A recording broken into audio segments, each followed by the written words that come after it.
qu'il y a au cours de son histoire.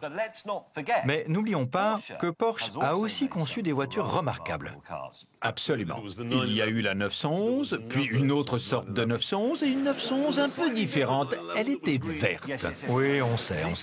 Mais cette année marque le 50e anniversaire de ce qui est, à mon avis, la plus grande Porsche de toutes. C'est une 911? Non. C'est la Porsche 917.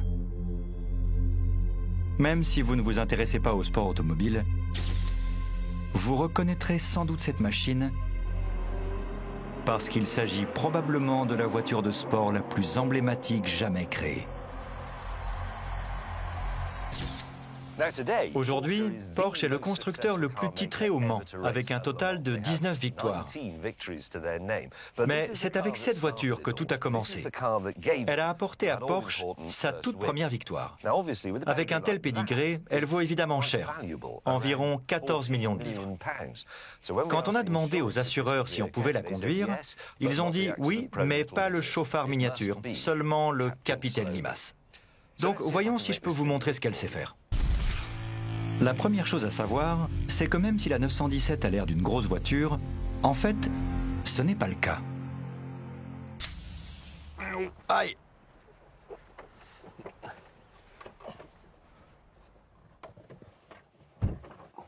Je suis dedans. Oh punaise, c'est minuscule.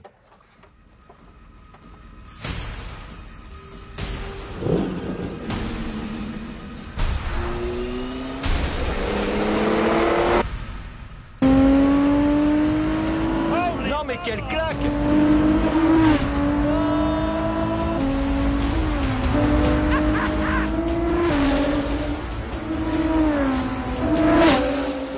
Le boucan est infernal!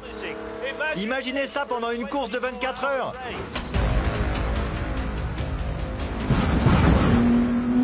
Même si elle a 50 ans, la 917 est toujours rapide selon les standards actuels. Elle passe de 0 à 100 en 2 secondes 8. Vitesse maxi, 360 km/h.